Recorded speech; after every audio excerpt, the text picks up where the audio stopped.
أشرقت نفسي بنور من فؤادي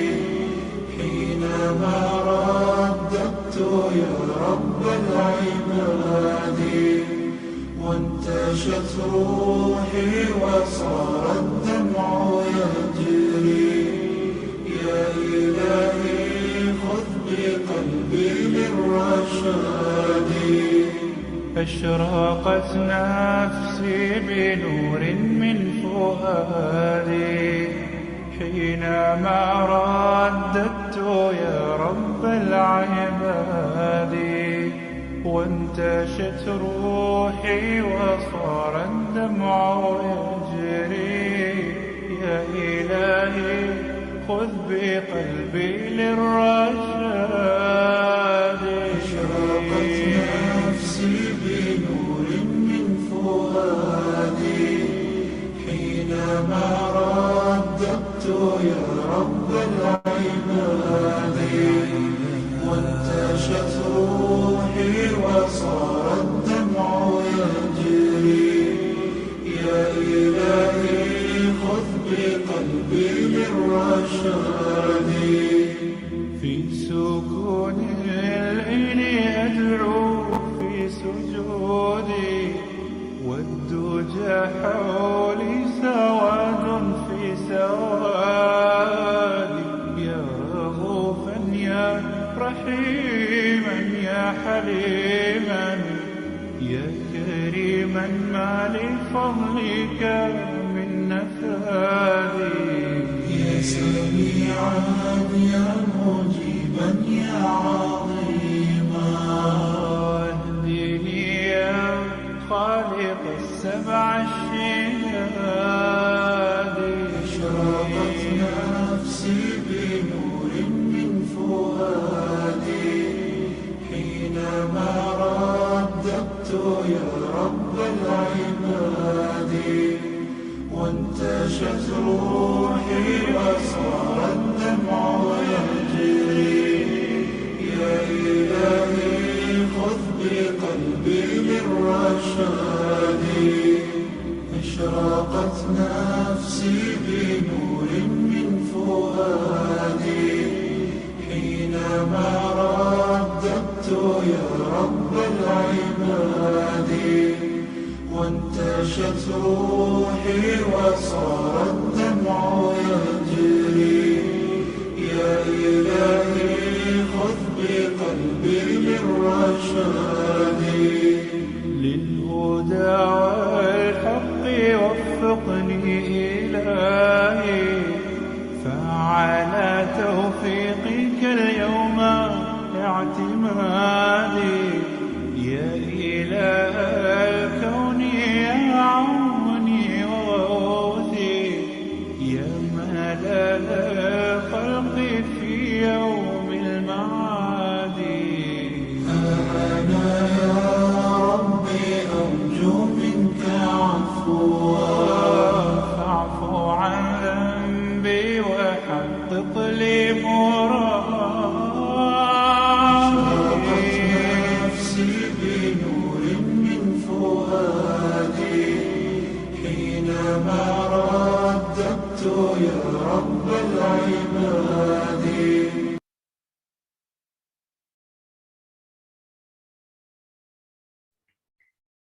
أعوذ بالله من الشيطان الرجيم. بسم الله الرحمن الرحيم.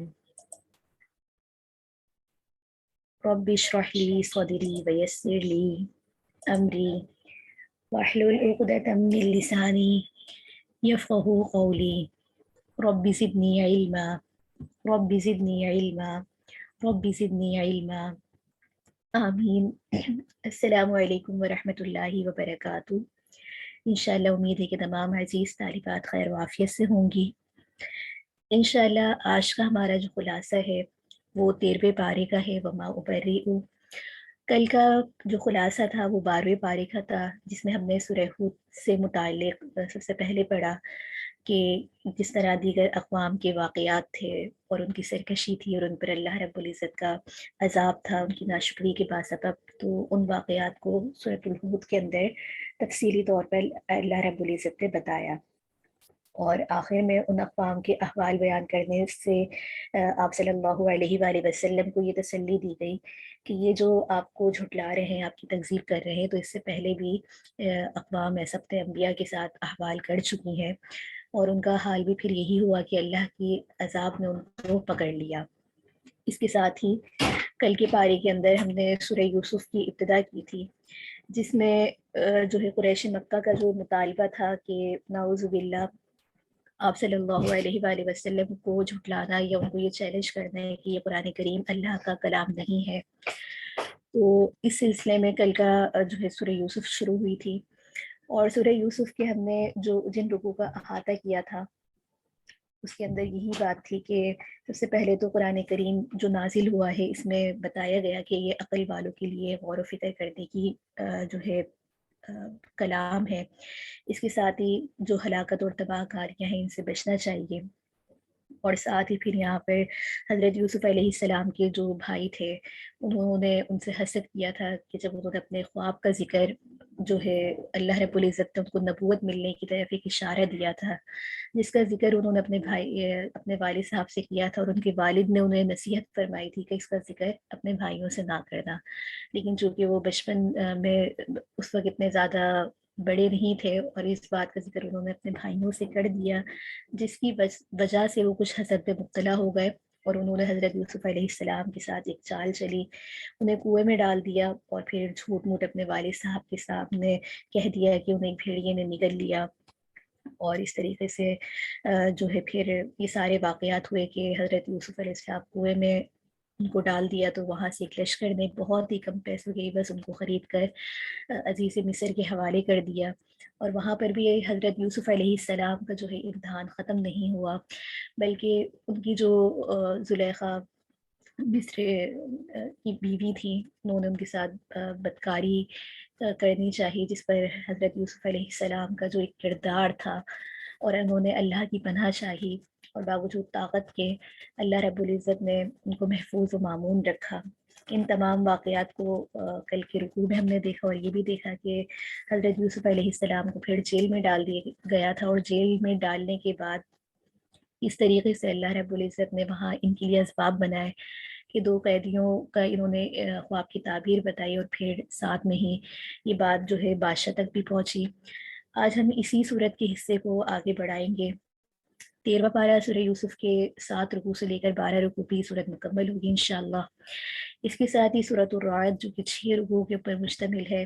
اور اس کے ساتھ ہی سورہ ابراہیم جو 7 رکوع کے اوپر مشتمل ہے، انشاءاللہ اس کو احاطہ کریں گے۔ سورۃ الحجر کی اس پارے کے آخر میں بالکل ایک آیت کے ساتھ ابتدا ہے، تو آئیے ہم اپنے سابقہ رکوع کی طرف چلتے ہیں جو سورہ یوسف سے ہی متعلق ہے۔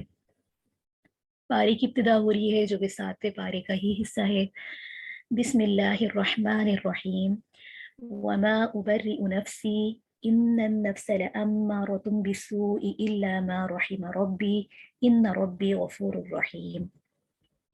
یہ آیات تقریباً اس طریقے سے آپ کے سامنے ہے، اور ان کے مضامین کی جو کڑی ہے وہ سابقہ جو ہے سابقہ رکوع کے ساتھ ہی چل رہی ہے کہ حضرت یوسف علیہ السلام پہ جب یہ الزام لگایا گیا تھا کہ انہوں نے ان کو جیل میں ڈال دیا گیا تھا، تو پھر انہوں نے حضرت یوسف علیہ السلام نے بادشاہ سے درخواست کی کہ اس معاملے کی تحقیق کی جائے، تو وہاں پر جو بیگمات مصر تھیں انہوں نے حضرت یوسف علیہ السلام کے حق پہ گواہی دی کہ واللہ وہ تو فرشتہ ہیں، اور انہوں نے کوئی غلط کام نہیں کیا بلکہ ہماری طرف سے ہی ساری باتیں ہوئی تھیں۔ تو اس پارے کے اندر سب سے پہلے تو یہ بتایا جا رہا ہے حضرت یوسف علیہ السلام کا کلام کہ میں یہ دعویٰ نہیں کرتا کہ میرا نفس بالکل پاک ہے، بلکہ نفس تو برائی کی تلقین کرتا رہتا ہے، ہاں میرا رب رحم فرما دے تو اور بات ہے کہ اس صورت میں جو ہے نفس کا کوئی زور نہیں چلتا، بے شک میرا رب جو ہے بہت بخشنے والا ہے، بہت رحم کرنے والا ہے۔ یہاں پر حضرت یوسف علیہ السلام کی جو تواضع اور ابدیت کا ایک کمال ہے کہ اس موقع پر جب ان کی بے گناہی خود ان عورتوں کے اعتراف سے ثابت ہو گئی، تو تب بھی انہوں نے اپنی بڑائی کا مظاہرہ نہیں کیا، بلکہ انہوں نے یہ فرمایا کہ یہ ایک انتہائی خطرناک جال تھا جس سے میں بچا ہوں، اس میں میرا کوئی کمال نہیں ہے۔ نفس تو میرے پاس بھی ہے جو انسانوں کو برائی کی تلقین کرتے رہتا ہے، لیکن اللہ تعالیٰ کا رحم ہے، اللہ تعالیٰ کا کرم ہے، وہ جس کو چاہتا ہے اس میں مکر و فریب سے بچا لیتا ہے۔ البتہ دوسرے دلائل سے بات بھی واضح ہوتی ہے کہ اللہ تعالیٰ کا رحم کرم اسی پر ہوتا ہے جو گناہوں سے بچنے کے لیے اپنی کوشش کرنے کی سعی کرتا ہے، جیسے کہ حضرت یوسف علیہ السلام نے دروازے پر جو ہے وہ بھاگ کر گئے، اپنے آپ کو بچایا، اللہ سے رجوع کیا اور اللہ سے اس چیز کی پناہ مانگی۔ اس کے ساتھ ہی یہاں پر یہ بات بھی ہے کہ بادشاہ نے حضرت یوسف علیہ السلام سے جو باتیں کی تھیں ان کی تفصیل بعض روایت میں اس طریقے سے ہے کہ انہوں نے پہلے تو خواب کی تعبیر جو ہے خود حضرت یوسف علیہ السلام کے سامنے خواہش کی کہ وہ انہیں سنائیں۔ اس موقع پر حضرت یوسف علیہ السلام نے بادشاہ کے خواب کی کچھ ایسی تفصیلات کو بیان کی جو بادشاہ کو اب تک کسی نے نہیں بتائی تھی۔ اس پر وہ بہت زیادہ حیران ہوئے۔ حضرت یوسف علیہ السلام نے قحط سالوں کے انتظام کے لیے یہ بھی بڑی مفید تجویز پیش کی جو اسے بہت پسند آئی کہ آپ جو ہے آپ کی جو نیکی کا اس کو اطمینان بھی ہو گیا، چونکہ آپ ہمارے اوپر بھروسہ کرتے ہیں، لہٰذا آپ ایسا کریں کہ یہ حکومت کا یہ جو اقتدار ہے، یہ ایک منصب ہے، یعنی کہ وزیر خزانہ کا جو ایک اس وقت منصب تھا، یہ آپ مجھے دے دیں، تو انشاءاللہ جو ہے ہم قحط سے بچنے کی جو تدابیر ہیں ان کو اختیار کر لیں گے۔ تو پھر یہ حضرت یوسف علیہ السلام نے جو ہے ذمہ داری قبول کی۔ یہاں یہ بات بھی ہے کہ ویسے کوئی بھی منصب کی خواہش کرنا، طلب کرنا شرعی اعتبار سے جائز نہیں ہے، اور آپ صلی اللہ علیہ وآلہ وسلم نے اس کی ممانعت بھی فرمائی ہے، لیکن جب سرکاری عہدے کے کسی نااہلوں کے سپرد ہونے کی وجہ سے خلق خدا کی پریشانی کا ایک خطرہ ہوتا ہے تو اس مجبوری کی حالت میں کسی نیک یا پارسا آدمی کے لیے عہد کا طلب کرنا جو ہے وہ جائز ہوتا ہے، جیسے کہ حضرت یوسف علیہ السلام کو بھی یہ اندیشہ تھا کہ یہ جو قحط کا زمانہ آنے والا ہے اس میں لوگوں کے ساتھ ناانصافیاں ہوں گی، اس کے علاوہ اس ملک میں اللہ تعالیٰ کا قانون جاری کرنے کے علاوہ کوئی اور راستہ بھی نہیں تھا، تو حضرت یوسف علیہ السلام نے جو ہے اس لیے اپنی خدمات کو پیش کیا۔ آگے رکوع شروع ہو رہا ہے 8واں، اور اس رکوع کی آیات اس طریقے سے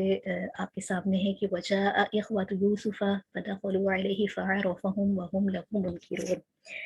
یہاں پر یہ بتایا جا رہا ہے کہ جب قحط پڑا تو یوسف کے بھائی آئے اور ان کے پاس پہنچے تو یوسف نے پہچان لیا اور یوسف کو وہ لوگ نہیں پہچان سکے تھے۔ یہ آیات یہ رکوع اس طریقے سے آپ کے سامنے ہے، اور یہاں پر یہ بتایا جا رہا ہے کہ حضرت یوسف علیہ السلام کی ایک طریقے سے یہ دوبارہ آزمائش جو ہے شروع ہوئی کہ حضرت یوسف علیہ السلام کے جو برادر تھے وہ حضرت یوسف علیہ السلام کے پاس حاضر ہوئے، کیونکہ اس وقت ان کے پاس یہ ایک منصب آ گیا تھا، لیکن وہ حضرت یوسف علیہ السلام کو جو ہے وہ پہچان نہیں سکے تھے، اور یہ قحط سالی کا ایک زمانہ تھا، تو حضرت یوسف علیہ السلام کے بھائی بھی جو ہے وہ غلہ حاصل کرنے کے لیے مصر آئے، اور ان لوگوں کے ساتھ ان کے ایک سوتیلے بھائی تھے جو بنیامین حضرت یوسف علیہ السلام کے سگے بھائی تھے، وہ نہیں آئے تھے، تو حضرت یوسف علیہ السلام نے ان بھائیوں کو پہچان لیا لیکن انہوں نے ان کو نہیں پہچانا۔ باتوں باتوں میں حضرت یوسف علیہ السلام نے کہا کہ اگر آئندہ آنا ہو تو ان کو بھی ساتھ لے کر آنا، ورنہ غلہ نہیں ملے گا۔ چنانچہ یہ لوگ جو ہے حضرت یعقوب علیہ السلام کے پاس گئے اور کہا کہ اب غلہ ملنے کی جو صورت ہے وہ اسی صورت میں ہوگا کہ جب بنیامین ہمارے ساتھ جائیں گے۔ حضرت یعقوب علیہ السلام نے فرمایا کہ اس بھائی کے متعلق بھی اسی طرح تم پر اعتبار کیا تھا جیسے کہ یوسف کے بارے میں کیا تھا۔ اس طرح تھوڑی جو ہے انہوں نے رد و قد کے بعد جو ہے حضرت یعقوب علیہ السلام بنیامین کو جو ہے مصر بھیجنے پر رضامند ہو گئے۔ اس کے ساتھ ہی یہاں پر یہ تقدیر تھی، تدبیر تھی، اس کا ایک حسین کہہ لیں کہ اللہ نے یہ چیزیں دکھانی تھیں، ان کا جانا ایک حکمت کے تحت تھا، پھر آگے کے جس طریقے سے واقعات آ رہے ہیں یہ سب اللہ تعالیٰ کی تدبیر اور تقدیر کا ایک حسین جو ہے ایک توازن ہمارے سامنے لے کر آ رہے ہیں۔ اس کے ساتھ ہی اس پارے کا نواں رکوع شروع ہو رہا ہے، اور یہاں پر بھی حضرت یوسف علیہ السلام کے جو اس واقعے کو آگے مزید لے کے چلا جا رہا ہے کہ وَلَمَّا دَخَلُوا عَلَىٰ يُوسُفَ آوَىٰ إِلَيْهِ أَخَاهُ قَالَ إِنِّي أَنَا أَخُوكَ فَلَا تَبْتَئِسْ بِمَا كَانُوا يَعْمَلُونَ۔ تو یہاں پر بتایا جا رہا ہے، اور جب یہ لوگ یوسف کے پاس پہنچے تو انہوں نے اپنے سگے بھائی بنیامین کو اپنے پاس خاص جگہ دی اور انہیں بتایا کہ میں تمہارا بھائی ہوں، لہٰذا تم جو ہے اس بات پر رنجیدہ نہ ہونا جو یہ دوسرے بھائی تمہارے ساتھ کر رہے ہیں۔ یہ آیات آپ کے سامنے اس طریقے سے ہیں، اور اس رکوع کا خلاصہ مضامین کچھ اس طریقے سے ہے کہ اس واقعے کا ذکر ہے کہ حضرت یوسف علیہ السلام کے بھائی جب دوبارہ ان کو لے کر مصر پہنچے تو بنیامین ان کے ساتھ تھے، اور انہوں نے حضرت یوسف علیہ السلام نے انہیں اپنے پاس بٹھایا اور چپکے سے کہہ دیا کہ میں تمہارا وہی گمشدہ بھائی ہوں۔ پھر یہ لوگ جو ہے غلہ لے کر چلے تو ایک تدبیر کے ذریعے انہوں نے بنیامین کو روک لیا، اور باقی جو بھائی تھے انہوں نے بہت کچھ کہا سنا لیکن وہ ناکام رہے۔ ہوا کچھ اس طریقے سے کہ انہوں نے حضرت یوسف علیہ السلام نے اپنے بھائی کو روکنے کے لیے یہ تدبیر اختیار کی کہ جو ناپتول کا غلے والا ایک جو پیالہ تھا وہ انہوں نے جو ہے ان کے بھائی کے سامان کے اندر رکھ دیا، جس سے ہوا یہ کہ جب یہ ایک ڈھونڈائی پڑی کہ پیالہ نہیں مل رہا تو وہ سامان جو ہے ان کے بھائی کے پاس سے ملا، اور اس وقت شریعت کا یہ قانون تھا کہ جس کے پاس سے ایسی کوئی چیز برآمد ہوتی ہے، کوئی چوری وغیرہ کا شبہ ہوتا تو اس شخص کو روک لیا جاتا تھا۔ لہٰذا حضرت یوسف علیہ السلام یہ ایک تدبیر انہوں نے اختیار کی تھی، اور آگے ظاہر اس میں اللہ تعالیٰ کی حکمتیں تھیں۔ تو جب یہ تمام چیزیں ہوئیں تو انہوں نے بہت اس بات پہ تدبیر اختیار کی، اور حضرت یوسف علیہ السلام جو ہے یہ چاہتے تھے کہ ان کے بھائی جو ہے وہ خود اس بات کا اقرار کریں کہ انہوں نے حضرت یوسف علیہ السلام کے ساتھ کیا کیا تھا۔ تو ان تمام واقعات کا جو ہے اس رکوع کے اندر تذکرہ ہے، حضرت یوسف علیہ السلام کی اعلیٰ ظرفی کا تذکرہ ہے کہ کس طریقے سے انہوں نے ان کے بھائیوں نے بہت کچھ کہا کہ اس کے پہلے بھائی بھی اسی طریقے سے کر چکا ہے چوری وغیرہ، تو لیکن حضرت یوسف علیہ السلام نے بالکل اس پہ خاموشی اختیار کرتے ہوئے وہ ان کو سنتے رہے، اور انہوں نے بہت اس میں منت سماج بھی کی کہ آپ ہمارے ساتھ بنیامین کو بھیج دیں، جس کا جو ہے آگے بھی رکوع کے اندر تذکرہ آ رہا ہے۔ 10واں رکوع ہے اور یہاں پر آیات اس طریقے سے آپ کے سامنے ہے، اور یہ رکوع جو ہے تقریباً 93 آیت پر مکمل ہو رہا ہے۔ آیت اس رکوع کا خلاصہ اس طریقے سے ہے کہ جب وہ نا امید ہو گئے کہ حضرت یوسف علیہ السلام جو اس وقت کے جو ہے گورنر تھے، بادشاہ تھے، وہ ان کو اپنے ساتھ نہیں بھیج رہے کسی بھی طریقے سے، تو وہ نا امید ہو گئے اور آپس میں مشورہ کرنے لگے۔ تو سب سے بڑے بھائی نے یہ کہا کہ اللہ کو بڑے بھائی نے کہا کہ اللہ کو درمیان میں رکھ کر تم والد صاحب سے عہد کیا تھا کہ بنیامین کو صحیح سلامت تک پہنچائیں گے۔ تو اس سے پہلے بھی جو ہے ہم نے یوسف کے ساتھ جو ہے زیادتی کر چکے ہیں، اس لیے میں تو اب گھر جانے تک جو ہے نہیں جاؤں گا جب تک والد مجھے اجازت نہ دے دیں، یا خدا جو ہے میرے حق میں کوئی اچھا فیصلہ کر دے۔ اور انہوں نے باقی بھائیوں کو کہا کہ تم والد صاحب کے پاس جاؤ، ان کے ساتھ سارا ماجرا کہو کہ وہ وطن پہنچے۔ حضرت یعقوب علیہ السلام سے انہوں نے یہ ساری باتیں کی۔ اسی نئی بات پر حضرت یوسف علیہ السلام کی گمشدگی کا جو ایک درد تھا وہ ان کو دوبارہ جو ہے محسوس ہوا، اور اس کے ساتھ ہی ان کی آنکھیں بہت زیادہ بھر آئیں اور انہوں نے ضبط سے کام لیا۔ پھر انہوں نے اپنے لڑکوں سے کہا کہ ذرا پھر جاؤ اور یوسف اور اس کے بھائی کا پتہ لگاؤ، اللہ کی رحمت سے نا امید نہ ہونا۔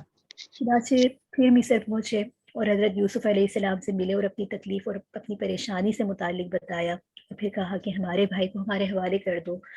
جو کچھ بھی تھوڑی بہت ہمارے پاس جمع پونجی ہے، رقم ہے، یہ فدیہ لے کر ہم سے لے لو۔ حضرت یوسف علیہ السلام جانتے تھے۔ پھر حضرت یوسف علیہ السلام نے فرمایا کیا تم جانتے ہو کہ تم نے یوسف اور اس کے بھائی کے ساتھ اپنی جہالت کی بنا پر کیا سلوک کیا؟ تو اب انہوں نے حضرت یوسف علیہ السلام کو دیکھا تو پہچان لیا۔ حضرت یوسف علیہ السلام نے کہا کہ بے شک میں یوسف ہوں اور یہ میرا بھائی ہے، یہ سب اللہ تعالیٰ کا فضل ہے، اللہ کا کرم ہے،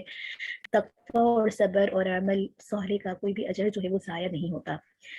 ان کے جو برادر تھے، برادران یوسف، انہوں نے ندامت کے ساتھ اپنی خطا کا اعتراف کیا اور حضرت یوسف علیہ السلام سے فرمایا لا تثریب علیکم، حضرت یوسف علیہ السلام نے ان سے فرمایا تھا کہ لا تثریب علیکم اليوم، کہ آج تم پر کوئی گرفت نہیں ہے، اللہ تمہیں معاف کرے گا۔ آخر حضرت یوسف علیہ السلام نے جو ہے سب کو معاف کر دیا اور بھائیوں کو اپنی قمیض دے کر کہا کہ اسے لے جاؤ اور والد صاحب کے چہرے پر ڈال دینا، اس سے ان کی بینائی جو حضرت یوسف علیہ السلام کی جدائی کے اندر رو رو کر ان کی بینائی کمزور ہو گئی تھی، اور ایک روایت میں کہ چلی بھی گئی تھی، تو اس سے یہ قمیض ڈالنے سے ان کے چہرے پر ان کی بینائی واپس آ جائے گی اور پھر سارا کنبہ جو ہے میرے پاس لے کر آ جانا۔ یہ تھا حضرت یوسف علیہ السلام کا رد عمل کہ انہوں نے اپنے بھائیوں کے ساتھ جو ہے درگزر کا معاملہ فرمایا، جبکہ ان کی وجہ سے انہوں نے کافی ایک وقت جو ہے مشکلات میں گزارا، کس طریقے سے کنویں میں ڈالا گیا، پھر جیل میں قید ہوئے، غلام بنائے گئے، اس کے بعد ایک عرصہ طویل انہوں نے جیل میں گزارنے کے بعد پھر اللہ رب العزت نے ان کو اقتدار نصیب فرمایا۔ اور یہاں پر یہ بات بھی ہمیں پتہ چلتی ہے کہ بڑے سے بڑے حالات کے اندر بھی اللہ تعالیٰ کی رحمت سے کبھی بھی مایوس نہیں ہونا چاہیے۔ یہاں بھی حضرت یوسف علیہ السلام جب جیل میں تھے یا کنویں میں تھے، ان کے پاس کوئی بھی ایسی نکلنے کے اسباب یا راستے نہیں تھے، لیکن ظاہر ہے ان کو اللہ کی رحمت پر یقین تھا، اور یہ وہ یقین ہوتا ہے جو ایمان کی وجہ سے اللہ رب العزت نصیب فرماتے ہیں۔ ساتھ ہی یہاں پر یہ جتنا بھی واقعہ ہے، یہ سب دیکھا جائے تو ایک حسد کی وجہ سے ہوا، جو اس کی ابتدا ہوئی تھی کہ بھائیوں نے ان کی عظمت میں اور ان کا جو ان کے والد سے ایک لگاؤ تھا، محبت تھا، یہ ان کے ایک حسد کا سبب بنا۔ تو یہاں پر قرآن کریم میں دیکھا جائے تو حسد کے شر سے بچنے کا ایک ذریعہ بھی بتایا جا رہا ہے کہ تقوی اختیار کیا جائے، صبر اختیار کیا جائے۔ تو یہاں پر اس رکوع میں اس بارے میں بات ہے۔ آگے اس پارے کا 11واں رکوع شروع ہو رہا ہے، اور آیات آپ کے سامنے اس طریقے سے ہے کہ وَلَمَّا فَصَلَتِ الْعِيرُ قَالَ أَبُوهُمْ إِنِّي لَا أَجِدُ رِيحَ يُوسُفَ لَوْلَا أَن تُفَنِّدُونِ قَالُوا تَاللَّهِ إِنَّكَ لَفِي ضَلَالٍ مُبِينٍ۔ تو یہاں پر یہ ساری بات اس طریقے سے چل رہی ہے، یہ رکوع کا آخری حصہ ہے کہ حضرت یوسف علیہ السلام کے جو بھائیوں کا قافلہ ادھر مصر کی طرف چلا، اور حضرت یعقوب علیہ السلام نے لوگوں سے کہا کہ مجھے جو ہے وہ یعقوب کی جو ہے یعقوب علیہ السلام نے کہا کہ مجھے یوسف کی خوشبو آ رہی ہے۔ حضرت یوسف علیہ السلام کے بھائی جب گھر پہنچے، حضرت یوسف علیہ السلام کی قمیض اپنے والد کے چہرے پر ڈال دی، جس سے ان کی بینائی لوٹ آئی۔ پھر آپ نے لڑکوں نے جو ہے معافی مانگی تو آپ نے ان کو معاف کر دیا۔ پھر یہ کنبہ جو ہے مصر پہنچا، حضرت یوسف علیہ السلام نے والد کو اپنے ساتھ تخت پر بٹھایا، سارے بھائیوں نے جھک کر تعظیم کی، اور اس وقت انہیں جو ہے تعظیم سجدہ پیش کیا۔ یاد رہے کہ پہلی شریعت کے اندر جو ہے سجدہ تعظیم جائز تھا، اور بعد میں سجدہ صرف اللہ رب العزت کے لیے مخصوص اور خاص ہو گیا۔ اس کے ساتھ ہی پھر جو ہے حضرت یوسف علیہ السلام نے اپنے والد سے فرمایا کہ والد بزرگ، یہ ہے اس بات کی تعبیر جو میں نے ایسا ہوا دیکھا تھا اور آپ سے بیان کیا تھا۔ پھر انہوں نے اپنے والد سے سارے حالات بیان کیے، قدم قدم پر جو اللہ تعالیٰ نے ان کی مدد فرمائی، ان تمام باتوں کا انہوں نے تذکرہ کیا۔ پھر انہوں نے اپنے رب کے حضور یہ کی کہ انت ولی فی الدنیا والآخرہ توفنی مسلما والحقنی بالصالحین۔ یہاں پر یہ بات ہے کہ پروردگار تو ہی ہے دنیا اور آخرت میں میرا حامی و سرپرست، کے ساتھ۔ یہ تمام جو ہے اس کا جو خلاصہ ہے۔ اس کے ساتھ ہی یہاں پر آپ میں سے کسی کا مائک آن ہے تو پلیز اس کو بند کر لیجئے تاکہ دوسری سامعات صحیح سے اپنے درس کو سن سکیں۔ جی، یہاں پر یہ بات بھی ہے کہ حق واضح ہونے کے بعد بھی اکثر لوگ ایمان لے کر نہیں آتے۔ ایک طرف تو قرآن کریم یہ فرما رہا ہے کہ حضرت یوسف علیہ السلام کا واقعہ بیان کر کے پچھلی جو آسمانی کتاب ہے ان کی تصدیق کی ہے، جن میں یہ واقعہ مجموعی طور پر اس طرح سے بیان ہے، مگر دوسری طرف ہر بات کی وضاحت فرما کر شاید اس طرف بھی اشارہ کر رہا ہے کہ اس واقعے کے سلسلے میں پچھلی کتابوں میں کچھ جو ہے رد و بدل تھا، اور قرآن اس کی وضاحت فرما دی ہے۔ تو یہاں پر یہ تمام واقعات کو بیان کرنے کے بعد جو ہمارے لیے سبق ہے، وہ پوری صورت ہی ایک سبق ہے، کس طرح اللہ رب العزت جو ہے مدد فرماتے ہیں۔ آخری اس کا رکوع ہے اور 12واں رکوع ہے، جو یہاں پر اس طریقے سے شروع ہو رہا ہے کہ اللہ رب العزت کی نشانیاں ہیں کہ وَكَأَيٍّ مِّنْ آیَةٍ فِي السَّمَاوَاتِ وَالْأَرْضِ يَمُرُّونَ عَلَيْهَا وَهُمْ عَنْهَا مُعْرِضُونَ وَمَا يُؤْمِنُ أَكْثَرُهُم بِاللَّهِ إِلَّا وَهُم مُشْرِكُونَ۔ اس کے ساتھ ہی ان تمام جو ہے قصص میں کا بیان کے بعد یہ سورہ یوسف کا جو ہے آخری رکوع ہے، اور اس میں پہلے خدا کی نشانیوں سے عبرت حاصل کرنے کی تعلیم دی گئی ہے، کہ گزشتہ امتوں نے جو سرکشی کی ہے، اس کی طرف اشارہ کرتے ہوئے کہا کہ ان سے عبرت حاصل کرو، اور ساتھ میں یہ بھی بتایا کہ صورت میں کہ ہر نبی کی دعوت وہی دعوت ہے جو قرآن کریم کی ہے۔ چنانچہ حضرت یوسف علیہ السلام نے دعا فرمائی اور ان میں صاف الفاظوں میں فرمایا تھا کہ توفنی مسلمہ، لہٰذا اسلام ہی وہ دین ہے جو اس وقت سے ہے جب سے انسان کے قدم اس زمین پر آئے تھے۔ دوسرے عقیدے سے خود ساختہ مذاہب انسان کی گمراہیوں کے پیدا کردہ جو ہے اس کی اپنی روش ہے۔ یہاں پر یہ بات بھی ہے کہ اتباع رسول اللہ صلی اللہ علیہ وآلہ وسلم کا تقاضا جو ہے، ان کی اطاعت ہم سے یہ تقاضا کرتی ہے کہ دعوت اللہ کو ہر جگہ، ہر طرف، ہر وقت کیا جائے۔ جیسے کہ حضرت یوسف علیہ السلام کے واقعے میں بھی یہ بات ہے کہ جب یہ جیل میں تھے تب بھی انہوں نے دعوت و تبلیغ کا کام نہیں چھوڑا تھا۔ اتنے مشکل حالات میں بھی انہوں نے اپنی جو ذمہ داری تھی، اپنے منصب کی ذمہ داری تھی، اس سے منہ نہیں موڑا تھا۔ تو یہ ایک اہم نقطہ ہے اس صورت کے اندر ہمارے لیے کہ جیسے بھی حالات ہوں، جیسی بھی پریشانیاں ہوں، ہمیں بھی دعوت اللہ کا کام جو ہے کسی بھی حال میں نہیں چھوڑنا چاہیے۔ اس کے ساتھ ہی یہ بات بھی ہے کہ تمام رسول جو ہے وہ انسان ہی تھے، کیونکہ بعض کفار اور مشرکین کا یہ ایک بات تھی کہ کوئی فرشتہ جو ہے دعوت لے کر کیوں نہیں آیا۔ تو یہاں پر یہ بتایا جا رہا ہے کہ اس سے پہلے بھی جتنی اقوام پر جو پیغمبر آئے ہیں، اللہ کے پیسنجر آئے ہیں، وہ سب انسان ہی تھے، اور انسان اس لیے ہی تھے کہ تاکہ ان کی بات ان کو اچھے سے بتا سکیں، اور یہی مضمون انشاءاللہ آگے صورت کے اندر بھی جو ہے آئے گا۔ اس کے ساتھ ہی یہ سورہ یوسف کے مضامین ہمارے سامنے مکمل ہوتے ہیں اور سورۃ الرعد آگے شروع ہو رہی ہے۔ سورۃ الرعد کی وجہ تسمیہ اور اس کے زمانہ نزول کے اعتبار سے یہ بات ہے کہ اس کے ایک رکوع کے اندر جو ہے الرعد یعنی کہ گرج کا لفظ آیا ہے۔ اس صورت کو اسی کی علامت قرار دے دیا گیا ہے، کیونکہ یہ بھی اللہ تعالیٰ کی جو ہے ایک نعمتوں میں سے ہے، اللہ تعالیٰ کی نشانیوں میں سے ہے۔ تو اسی اعتبار سے، اس مضمون کے اعتبار سے صورت کا نام جو ہے رعد ہے۔ زمانے نزول کے اعتبار سے اگر دیکھا جائے تو اندازہ ہوتا ہے کہ یہ صورت بھی قیام مکہ کے آخری دور کی صورتوں میں سے ہے، جبکہ مضامین کے اعتبار سے دیکھا جائے تو اس صورت کا مرکزی موضوع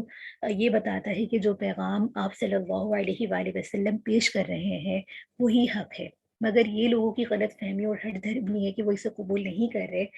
اس سلسلے میں بار بار یہ بات جو ہے مختلف طریقوں سے توحید، معاد، رسالت کی حقانیت کو ثابت کیا گیا ہے کہ ان پر ایمان لانے کے اخلاقی روحانی فوائد سمجھائے گئے ہیں، اور درمیان میں جا بجا مخالفین کے اعتراضات کے جواب بھی دیے گئے ہیں کہ بغیر ان جوابات کے دیے گئے ہیں کہ جو مومنین ہیں جو برسوں سے طویل سخت و جد و جہد میں کی وجہ سے تھکے ہارے جا رہے تھے، ان میں بے چینی تھی، تو ان کی غیبی مدد کی جا رہی ہے اور کس طریقے سے ان کو تسلی دی جا رہی ہے، یہ تمام جو ہے صورت کے موضوع ہیں۔ آگے چلتے ہیں جو کہ صورت کا پہلا رکوع ہے، اور آیات آپ کے سامنے اس طریقے سے ہیں۔ بسم اللہ الرحمن الرحیم، الف لام میم را، تلک آیات الکتاب والذی انزل الیک من ربک الحق ولکن اکثر الناس لا یؤمنون۔ یہ صورت بھی حروف مقطعات سے شروع ہو رہی ہے، جو کہ اس کے اعجاز پر دلیل ہے۔ آیت کا مفہوم اس طریقے سے ہے کہ یہ اللہ کی آیاتیں ہیں، اے پیغمبر تم جو کچھ بھی تم پر جو پروردگار کی طرف سے نازل کیا گیا ہے وہ برحق ہے، لیکن اکثر لوگ جو ہے وہ ایمان لے کر نہیں آتے۔ اس رکوع میں قرآن کریم کی اور ان آیاتوں کے نزول کا تذکرہ ہے کہ آسمان اور زمین میں جتنی بھی پھیلی ہوئی خدا کی نشانیاں ہیں، اس کی ربوبیت کی جو ہے کہانی بیان کر رہی ہے، اور اس طریقے سے سمجھایا گیا کہ جس خدا نے تمہاری جسمانی ربوبیت کے ساتھ ایسا عظیم الشان کارخانہ بنایا ہے، کیا اس کے خزانے میں روحانی تربیت جو ہے پرورش کے سامان سے خالی ہے؟ اسی روحانی تربیت کے لیے یہ قرآن کریم نازل ہوا۔ پھر کائنات کے اسی نظام سے قیامت پر دلیل قائم کی گئی ہے کہ ان لوگوں کی عقلوں پر تعجب کا اظہار کیا گیا ہے کہ جو قیامت کے قائم ہونے کو ناممکن سمجھ رہے ہیں، یہ عظیم الشان تخلیق کے کرشمے ہے کہ ان بے عقلوں کو بالکل بھی کوئی حیرت نہیں ہے، اور یہ حسرت کر رہے ہیں آخرت کی زندگی پر، موت کے بعد دوبارہ پیدائش پر۔ یہ اللہ رب العزت نے یہاں پر اپنی نشانیوں کو بیان فرمایا اور ان کی اس بات پر، اس عقل پر حیرت کا اظہار فرمایا کہ اللہ تعالیٰ کی اتنے شاہکار کو دیکھنے کے بعد بھی ان کی عقل جو ہے کس طریقے سے اس طرح کے اعتراضات کرتی ہے جو کفار کرتے ہیں کہ ہم کس طریقے سے مریں گے، کس طریقے سے دوبارہ زندہ ہوں گے، یہ تو ناممکن سی بات ہے۔ تو اللہ رب العزت فرما رہے ہیں کہ پہلی تخلیق تو انسان کی ذرا زیادہ مشکل ہوتی ہے، پہلی دفعہ عمارت بنانا کسی بھی چیز کی مشکل ہوتی ہے، بجائے کہ دوبارہ اسی پر اس کو تعمیر کرنا۔ تو ان کی بات کا عقلی دلیل سے اس طریقے سے اللہ رب العزت نے ان کو جواب دیا۔ آگے اس صورت کا دوسرا رکوع شروع ہو رہا ہے اور آیتیں آپ کے سامنے اس طریقے سے ہیں۔ یہاں پر بھی فرمایا جا رہا ہے اللہ یعلم ما تحمل كل انثى ولا تغيض الارحام ولا تزداد وكل شيء عنده بمقدار۔ یہاں پر فرمایا یہی جا رہا ہے، اللہ کی تخلیق جو ہے بیان کی جا رہی ہے کہ اللہ تعالیٰ کے عالم الغیب ہونے کو بیان کیا جا رہا ہے، اور کہا جا رہا ہے کہ رات کی جو سیاہ تاریخی میں عمل ہو یا دن کے اجالے میں ہو، دل کے ارادوں میں ہو یا زبان کے الفاظوں میں ہو، کوئی بھی چیز، کوئی بھی بات اللہ رب العزت سے پوشیدہ نہیں ہے۔ پھر اللہ تعالیٰ کی قدرت کا تذکرہ ہے کہ وہ اپنے ہر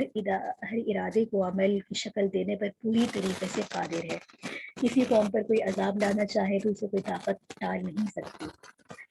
پھر ساتھ میں یہ بتایا کہ آسمان اور زمین کی ہر چیز جو ہے اللہ تعالیٰ کے حکم کی بجا آوری میں لگی ہوئی ہے۔ بارش ہو، اسے ندی نالے بھر جانے، جھاگ سے لے کر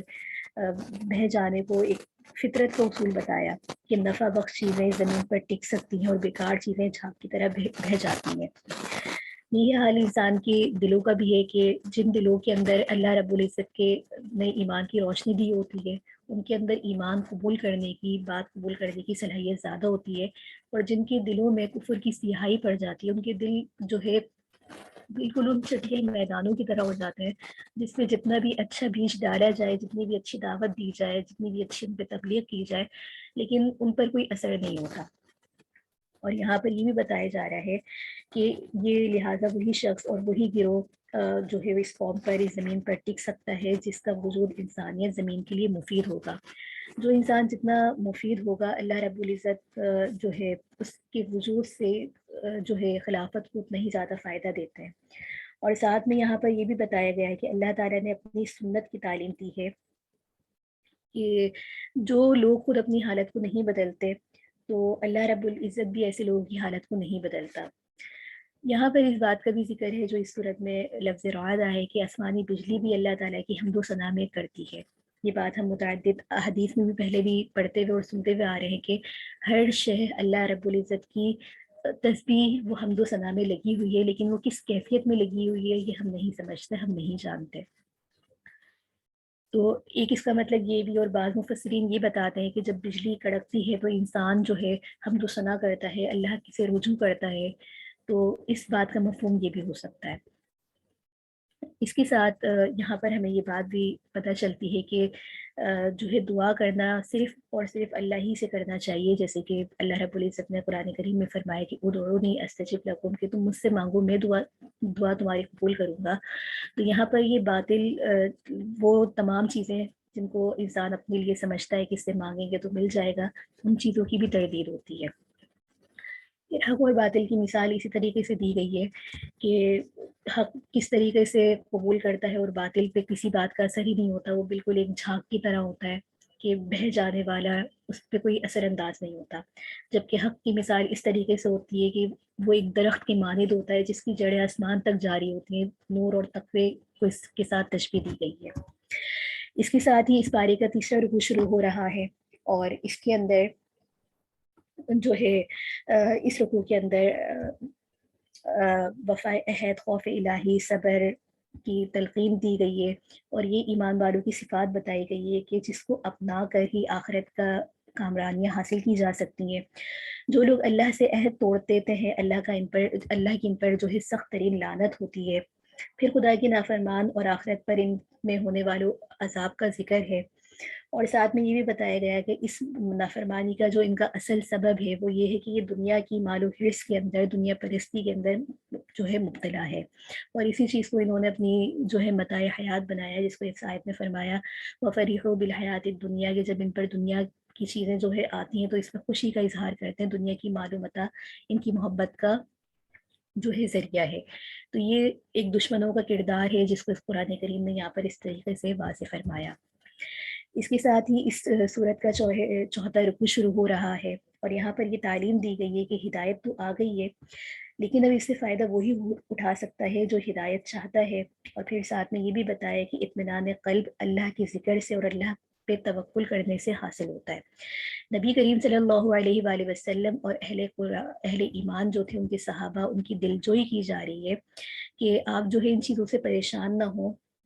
اور اپنے دلوں کو اطمینان رکھیں، اللہ کا ذکر میں اپنے آپ کو لگائیں۔ یہ کفار کا غلبہ جو ہے بس تھوڑے ہی وقت کا ہے، اور اللہ رب العزت کا وعدہ ہے کہ یہ صرف تھوڑے ہی وقت تک ان چیزوں سے فائدہ اٹھا سکیں گے۔ اس کے ساتھ ہی اس سورت کا 5واں رکوع شروع ہو رہا ہے، اور اس رکوع میں اللہ تعالیٰ نے اپنے رسول کو تسلی دی اور بتایا کہ یہ پیغام الہی کے ساتھ یہ جو معاملہ کر رہے ہیں کہ وَلَقَدِ اسْتُهْزِئَ، مذاق کرتے ہیں اپنے رسولوں کے ساتھ، تو اس سے پہلے بھی ہمیشہ ایسے ہی ہوتا آ رہا ہے کہ اپنے ہادیوں کا مذاق اڑاتے تھے، ان پر آوازیں کسی جاتی تھیں، طرح طرح سے انہیں ستایا جاتا تھا۔ اور سنت اللہ یہی رہی ہے کہ اللہ جو ہے ایسے بدبختوں کو جو ہے مہلت دیتا ہے، اور جب مہلت کی جو ایک میعاد ختم ہو جاتی ہے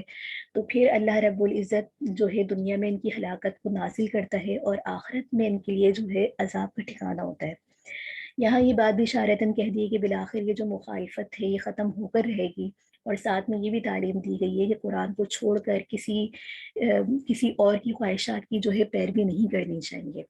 اور ساتھ میں یہ بات بھی واضح کر دی کہ جنت جو ہے متقین کے لیے ہے، باطل کے ساتھ جو ہے کوئی بھی سمجھوتا نہیں ہو سکتا، ان کے لیے جتنی بھی مہلت ہے یہ صرف ایک مقررہ وقت تک کے لیے ہے، اس کے بعد ان کا انجام جو ہے یہی ہوگا کہ لا مالک من اللہ من ولی ولا واق۔ اس کے ساتھ ہی اس سورت کا جو ہے آخری رکوع، چھٹا رکوع ہے، اور آیات اس طریقے سے آپ کے سامنے ہے کہ وَلَقَدْ أَرْسَلْنَا رُسُلًا مِّن قَبْلِكَ وَجَعَلْنَا لَهُمْ أَزْوَاجًا وَذُرِّيَّةً وَمَا كَانَ لِرَسُولٍ أَن يَأْتِيَ إِلَّا بِإِذْنِ اللَّهِ لِكُلِّ أَجَلٍ كِتَابٌ۔ معذرت، اس رکوع کے اندر یہ کہا جا رہا ہے کہ منکرین جو تھے، یہ منکرین کہا کرتے تھے کہ یہ کیسے رسول ہے، ان کی بیویاں بھی ہیں، یہ شادیاں بھی کرتے ہیں، مطلب کہ اللہ کے اگر رسول ہے تو رسول کو تو بشریت سے کوئی تعلق ہونا ہی نہیں چاہیے۔ تو اس رکوع میں ان کی اس بات کی تردید کی گئی ہے، اور کہا گیا کہ آپ سے پہلے بھی جتنے جو رسول آئے ہیں وہ سب بشر ہی تھے، سب کی بیویاں بھی تھیں، اولادیں بھی تھیں۔ یہی بات دوسری جگہ بھی یوں کی گئی ہے کہ انسانوں کی جو بستیاں ہیں، رسول جو ہے وہ انسان ہی ہوگا، اگر فرشتوں کی بستی ہوتی تو فرشتے رسول بن کر آتے۔ پھر اس رکوع میں کافروں کو تنبیہ کی گئی ہے کہ وہ سمجھ جائیں، ورنہ ان کے لیے برا وقت جو ہے آ کر رہے گا، اور کوئی بھی طاقت ان کو ان کی قضا سے ٹال نہیں سکے گی۔ یہ اللہ رب العزت نے یہاں پر ان کے لیے بڑے جو ہے دھمکی والے، ایک بڑے سخت الفاظ میں ان کو جو ہے ان کی جو ہے مذمت کرتے ہوئے انہیں تنبیہ کی گئی ہے تاکہ ان چیزوں سے باز آ جائیں۔ جیسے کہ سورت کے مضامین میں یہی تھا کہ کفار کے جو اعتراضات تھے ان کا جو ہے ان کے سوالوں کو ذکر کیے بغیر ان کے یہاں پر اللہ رب العزت نے بڑے ہی جامع دلیل کے ساتھ ان کو جواب دیے ہیں۔ تو یہ صورت جو ہے اس طریقے سے اپنے مضامین کے اعتبار سے مکمل ہوتی ہے۔ اس کے ساتھ ہی جو ہے سورہ ابراہیم شروع ہو رہی ہے۔ اس صورت کو سورہ ابراہیم کی وجہ تسمیہ یہ ہے کہ اس کے رکوع کے اندر آیت ہے کہ وَإِذْ قَالَ إِبْرَاهِيمُ رَبِّ اجْعَلْ سے ماخوذ ہے۔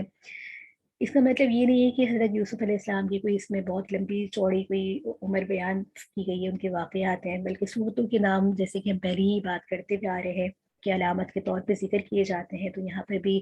حضرت ابراہیم علیہ السلام کا ذکر آیا، اور تو اس اعتبار سے سورت کا نام ہے۔ زمانے نزول کے اعتبار سے دیکھیں تو یہ سورت سورہ رعد کے قریبی زمانے میں نازل ہوئی تھی، اور مضمون کے اعتبار سے اگر ہم اس سورت کو دیکھیں تو یہاں پر جو لوگ آپ صلی اللہ علیہ وآلہ وسلم کی دعوت کا انکار کر رہے تھے اور آپ کی دعوت کو ناکام کرنے کے لیے ہر طرح کی تدابیر کو اختیار کر رہے تھے، تو اس صورت میں ان کی فرمائش اور اس تنبیہ میں اس کا مدعا بیان کیا گیا ہے کہ یہ جو ان کی جو باتیں ہیں یہ سب ان کی ملامت کا ایک ذریعہ بن جائیں گے، اور انہیں جو ہے ڈرانے والے انداز میں اس صورت میں کچھ مضامین ہیں۔ آگے سورج شروع ہو رہی ہے اور پہلا رکوع آپ کے سامنے ہے. یہاں پر بھی یہ سورج جو ہے حروف مقطعات سے ہی شروع ہو رہی ہے، اور مضامین کے اعتبار سے دیکھیں تو اس صورت میں سب سے پہلے تو کتاب اللہ کے نزول کی اصل وجہ بتائی گئی ہے، وہ یہ ہے کہ لوگوں کو کفر شرک کی تاریکیوں سے نکالا جائے. اس کے ساتھ ہی پھر نبی کی تعلیم سے روگردانی کا سبب بتایا گیا ہے کہ ایسے لوگوں کی دنیا اور آخرت کے مقابلے میں جو ہے وہ دنیا سے زیادہ محبت کرتے ہیں، رغبت رکھتے ہیں. اور پھر یہاں پر یہ بھی بتایا گیا ہے کہ حضرت موسیٰ علیہ السلام کا تذکرہ ہے کہ انہیں بھی اسی غرض سے بھیجا گیا تھا کہ وہ اپنی قوم کو اللہ کے انعامات یاد دلا کر گمراہیوں سے باز رکھیں، تلقین کی گئی. جیسے کہ رکوع میں ہے نا کہ وَإِذْ قَالَ مُوسَىٰ لِقَوْمِهِ اذْكُرُوا نِعْمَةَ اللَّهِ عَلَيْكُمْ، کہ پہلے اللہ رب العزت نے جو ان کو نعمتیں دی ان کا ذکر کرے، اس کے بعد انہیں یاد دہانی کروائے، اور پھر انہیں اس بات کی جو ہے تلقین کریں کہ گمراہیوں سے باز آ جاؤ. اس رکوع میں دیکھا جائے تو ایک اصول یہ بھی بتایا جا رہا ہے کہ لَإِن شَكَرْتُمْ لَأَزِيدَنَّكُمْ، کہ اگر تم میری نعمتوں کا شکر ادا نہیں کرو گے تو شکر کرو گے تو میں تمہیں اور زیادہ دوں گا. اور اس کے بالمقابل آگے جو ہے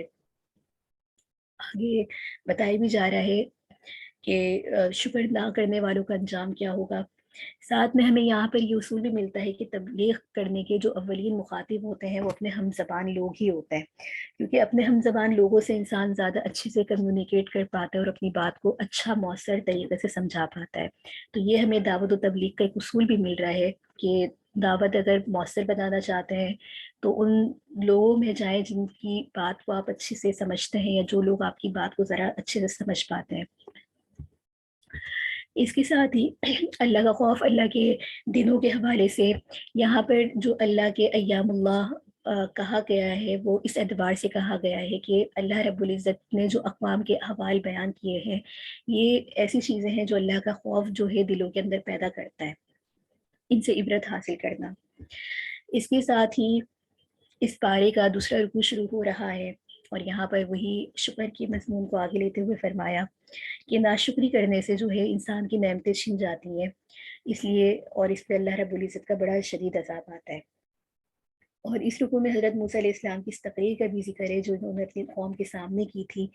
آپ نے قوم سے فرمایا کہ اللہ اپنے بندوں کی عبادت سے بے نیاز ہے، وہ صرف بندوں ہی کے فائدے کے لیے عبادت کرنے کا حکم دیتا ہے. اللہ کو بندوں کی کوئی عبادت کی ضرورت نہیں ہے. یہ کام کرنے کے لیے اگر صرف عبادت ہی مقصود ہوتا تو فرشتوں سے بڑھ کر کون عبادت کر سکتا تھا. اس کے بعد یہاں پر عبرت دلانے کے لیے نافرمان امتوں کا تذکرہ ہے، اور بتایا کہ انہوں نے اپنے رسولوں کے ساتھ کیا سلوک کیا، اور رسولوں نے کس طریقے سے صبر استقلال کے ساتھ اپنا دعوت و تبلیغ کا کام جو ہے سر انجام دیتے رہے، اپنے دشمنوں کے ساتھ ان کا کیسا رویہ تھا، عاجز رہتے تھے، ان کی تکلیفوں کے اوپر جو ہے صبر کرتے تھے. تو یہاں پر ان رسولوں کا کردار بھی پیش کیا جا رہا ہے. اس کے ساتھ ہی سورت کا تیسرا رکوع شروع ہو رہا ہے، اور اس صورت کے اندر بھی گزشتہ نافرمان قوموں کا، ان کی گستاخیوں کا تذکرہ ہے جو انہوں نے اپنے رسولوں کے ساتھ کی تھی. پھر ان قوموں کی ہلاکت اور ان کی جگہ دوسرے قوموں کو لانے کا ذکر ہے، اور ساتھ میں جو ہے دوستیوں کی سزا کا ذکر ہے کہ جو نہایت عبرتناک ان کے لیے سزا ہوگی. اس کے ساتھ یہاں پر یہ فرمایا جا رہا ہے کہ دوزخ میں جو ہے ان کو پانی کی جگہ پیپ پلائی جائے گی، اور بڑے سخت عذاب کا ان آیات کے اندر ذکر ہے. اور یہاں پر یہ بھی ہے کہ یہ گھوٹ گھوٹ کر انہیں جو ہے پلایا جائے گا، ان کی حلق سے بھی نہیں اترے گا، اور چاروں طرف سے ان کے لیے موت ہوگی لیکن یہ پھر بھی نہیں پی سکیں گے. یہ رکوع دیکھا جائے تو اس اعتبار سے بڑا سخت اس کے اندر الفاظ ہیں، اور جس طریقے سے قیامت کی منظر کشی کی گئی ہے وہ جھٹلانے والوں کے لیے ایک جو ہے ایک عبرت ہے، ایک نشان ہے. اور ساتھ ہی اخلاص سے جو خالی اعمال ہوتے ہیں ان کی مثال پیش کی گئی ہے کہ ایسے اعمال ایسی نیکی کرنے کا کوئی فائدہ نہیں ہوگا، جیسے کہ پہلے مضامین میں ہے کفار چاہے جتنی بھی نیکی کر لیں، جتنا بھی صدقہ کر لیں، اس کا فائدہ انہیں دنیا میں ہوگا، آخرت میں ان کے لیے اس کا کوئی حصہ نہیں ہوگا، کیونکہ وہ چیزیں ایمان سے خالی ہیں. تو یہ تمام صدقہ کرنا، جتنی بھی چیزیں ہیں اعمال کرنا، یہ ایمان جو ہے بنیادی پہلی شرط ہے. اس کے ساتھ ہی یہاں پر یہ بھی بتایا جا رہا ہے کہ دنیا کے جو قائدین ہیں جن کی لوگ پیروی کرتے ہیں یہ انہیں برباد کر دے گی، اور آخر میں جب اللہ رب العزت کے حضور پیش ہوں گے تو یہ خود بھی جہنم کی گھڑے کے اندر ہوں گے، اور اپنے ساتھ جو ان کے لوگ ہیں ان کو بھی یہ لے کر جائیں گے. آگے اس صورت کا چوتھا رکوع ہے، اور اس رکوع کے اندر سب سے پہلے تو شیطان کا اس رویے کا ذکر ہے جو قیامت کے دن اس کی پیروی کرنے والوں کے ساتھ ہوگا۔ وہ اپنے پیروکاروں سے کہے گا کہ اللہ کا وعدہ سچا تھا، جو میں نے تمہیں پٹی پڑھائی تھی وہ غلط ہے، میں نے تو تم پہ کوئی زور زبردستی نہیں کی تھی، میں نے تو صرف اتنا کہا تھا کہ تمہیں اپنی طرف بلایا ہے کہ تم نے میرا کہنا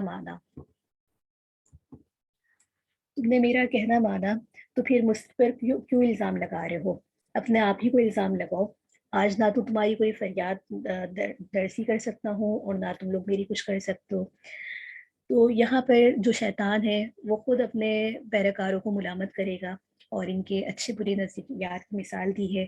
کہ نیک کلمے کی مثال پاکیزہ درخت کی ہے، اور گمراہی کی مثال جو ہے ایک ناپاک درخت کی ہے، کہ کلمۃ طیبۃ کشجرۃ طیبہ اصلھا ثابت۔ تو قرآن کریم کا اسلوب ہے کہ امثال کے ذریعے قرآن کریم جو ہے انسانوں کو سمجھا رہا ہوتا ہے، غور و فکر کی دعوت دے رہا ہوتا ہے۔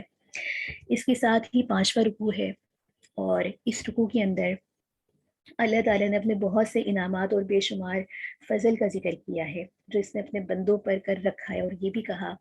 کہ کفر کرنے والوں نے اللہ کی ان نعمتوں پر بجائے شکر کرنے کے اللہ تعالیٰ کی ناشکری کی، اور نہ صرف خود ہلاک ہوئے بلکہ اپنی جو ہے تحریکوں میں اپنی قوموں کو بھی اس میں مبتلا کر کے ان کو بھی لے ڈوبا۔ پھر ایمان والوں کو کہا گیا ہے کہ نماز پڑھتے رہیں، اللہ رب العزت کی راہ میں خرچ کرتے رہیں۔ یہاں پر یہ بات بھی ہے کہ روز قیامت کوئی لین دین، کوئی رشتہ داری کسی کے کام نہیں آئے گی۔ اس کے ساتھ ہی اللہ تعالیٰ کی اتنی نعمتیں ہیں کہ ان کو شمار ہی نہیں کیا جا سکتا۔ اگر خود انسان اپنے جسم کی دی ہوئی نعمتوں کے اوپر بھی غور کر لے تو وہ ان نعمتوں کو بھی نہیں گن سکتا کہ اللہ رب العزت نے اس کے جسم کے اندر کس کس حصے کو کس طریقے سے رکھا ہے۔ اور اگر اللہ کی دی ہوئی اس نعمت پہ ہی انسان غور کر لے کہ کس طریقے سے اس کی پورے جسم کا ایک نظام چل رہا ہے، اللہ نے اس کو دل دیا، وہ دل کس طریقے سے انسان کو تقویت اور پوری باڈی کو خون سپلائی کر رہا ہے، دماغ دیا جو پورے اس کی سوچ کو جو ہے ایک مینیج کر رہی ہے، ہاتھ دیے جو صرف سوچتا ہے تو وہ خود بخود اللہ کے حکم سے اس طریقے سے بنائے ہوئے وہ کام کرتے ہیں، زبان دیے، تو یہ تو صرف وہ نعمتیں ہیں جو انسان کی اپنی صرف باڈی کے اندر ہے۔ اگر وہ اپنے آس پاس دیکھے تو اللہ رب العزت کی نعمتیں اتنی زیادہ ہیں کہ وہ شکر ادا کر ہی نہیں سکتا۔ آسمان کو دیکھے، زمین کو دیکھے، غلے کو دیکھے، کس طریقے سے اللہ رب العزت نے رزق کا انتظام فرمایا ہے، ایک ہی پانی سے، ایک ہی مٹی سے طرح طرح کے عنوانات اس کے لیے پیدا کیے۔ ایک ہی مٹی ہوتی ہے، ایک ہی پانی ہوتا ہے، لیکن ہر پھل کا ذائقہ الگ، ہر سبزی کا ذائقہ الگ، مویشی پیدا کیے کہ ان سے فائدہ اٹھایا جائے، ان کی گوشت سے فائدہ اٹھایا جائے، تو یہ اللہ کی نعمتیں ہی تو ہیں، لیکن ہم ان نعمتوں کو شمار بھی نہیں کرتے اور ان نعمتوں کا حق بھی ادا نہیں کرتے۔ تو بار بار یہاں پر اللہ رب العزت جو ہے ناشکری کرنے والوں کے بارے میں بتا رہا ہے، اور اس ناشکری کا سب سے بڑا عذاب یہی ہے کہ ناشکری جو ہے کفر کے قریب لے جاتی ہے، ناشکری سے نعمتیں چھین جاتی ہیں، ناشکری کرنے سے جو ہے انسان کی نعمتوں کے اوپر زوال آتا ہے۔ تو یہ تمام برائیاں ہیں، اور اس کا ذکر اس قدر اس لیے بھی زیادہ کیا گیا ہے کہ سابقہ اقوام کے جو قصص بیان کیے گئے ہیں وہ اس لیے بھی بیان کیے گئے ہیں کہ ان سے عبرت حاصل کی جائے، اور ان کی ایک جو خصلتیں تھیں، برائیاں تھیں، اس میں سے ایک سب سے بڑی برائی یہی تھی کہ وہ اللہ کی نعمتوں کا شکر ادا نہیں کرتے تھے، چاہے وہ ان کی طاقت ہو، چاہے وہ ان کا اقتدار ہو، چاہے اللہ تعالیٰ کی ان پر حد درجہ مہربانی ہو۔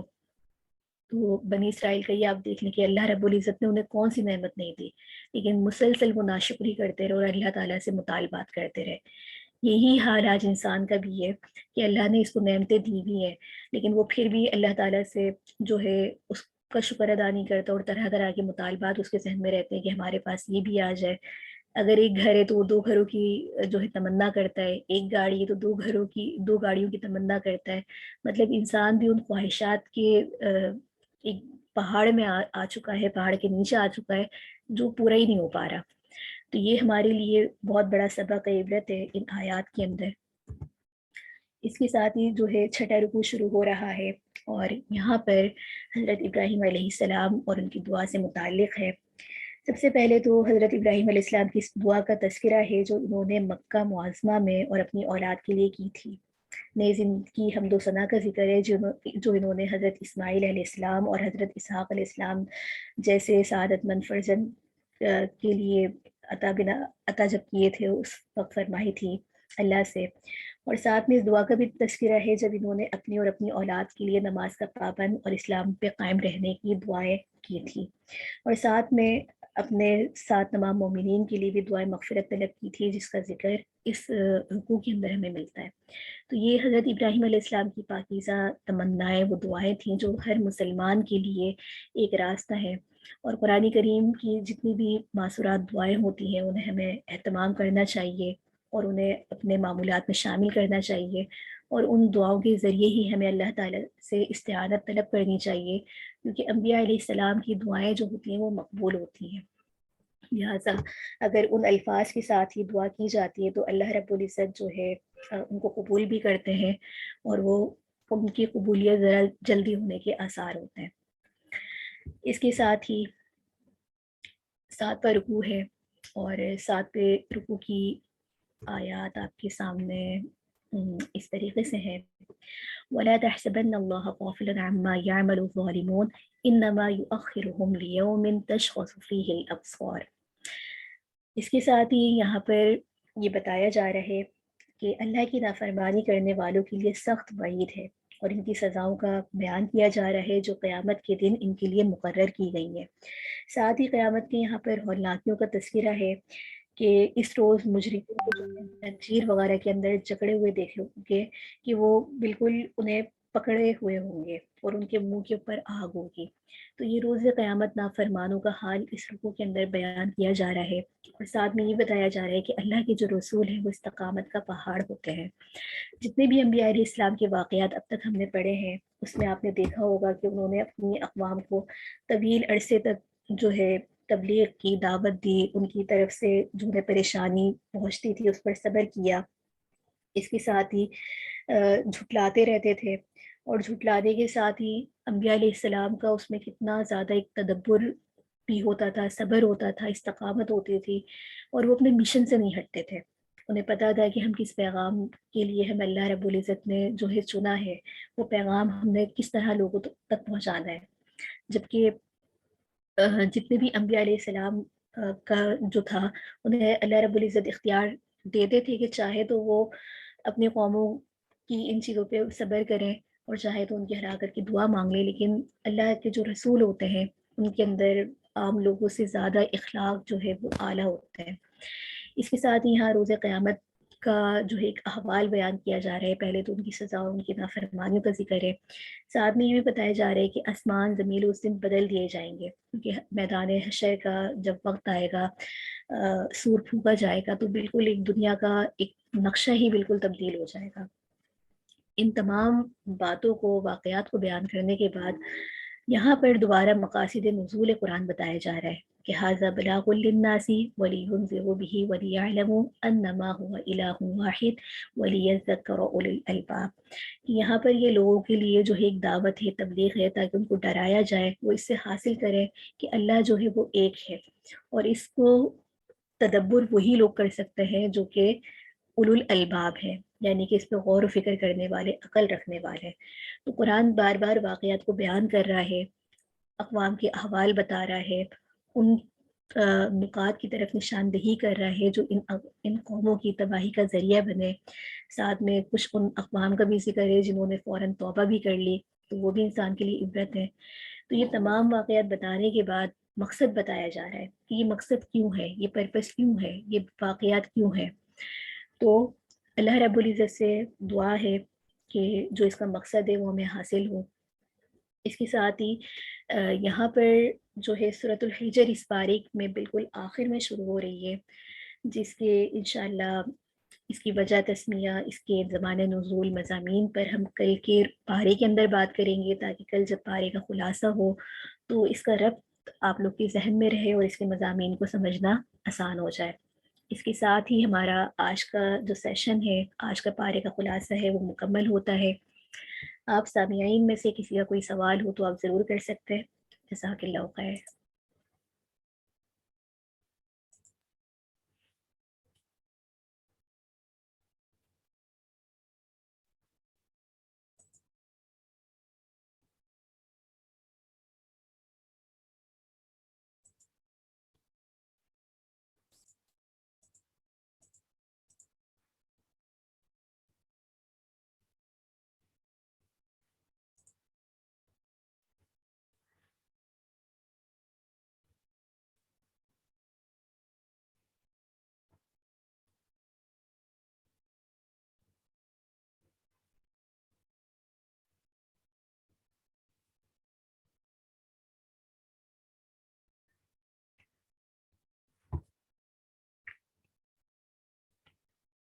جی سسٹرز، آج کے سیشن کے حوالے سے آپ کا اگر کوئی بھی سوال، کوئی ایسا نقطہ ہے جو آپ سمجھتے ہیں کہ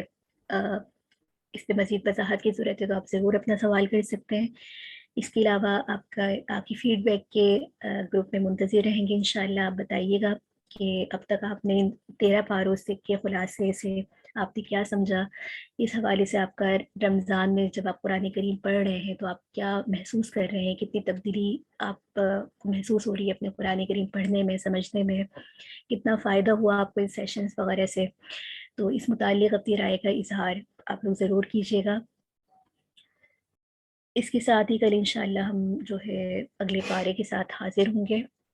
جو کہ انشاءاللہ 14واں پارہ ہوگا۔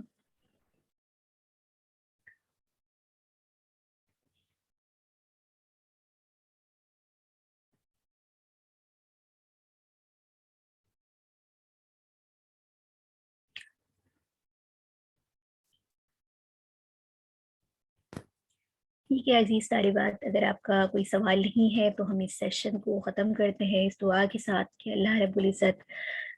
جو ہے ہمیں ان مضامین سے سیکھنے والا بنائے، اور جو کچھ ہم وقت لگا رہے ہیں یہاں سیکھنے سکھانے کے اوپر، اللہ رب العزت اس کو ہمارے لیے بہترین صدقہ جاریہ بنا دے، اور قرآن کریم کے غور و فکر تدبر کرنے والا بنا دے، اور اس سے خوب ہمیں عبرت نصیحت اور ہمیں اپنی عملی زندگی میں اس کو جو ہے شامل کرنے والا بنا دے۔ وآخر دعوانا ان الحمد للہ رب العالمین۔ سبحانک اللہم وبحمدک، اشہد ان لا الہ الا انت، استغفرک واتوب الیک۔ آمین۔ السلام علیکم ورحمۃ اللہ وبرکاتہ۔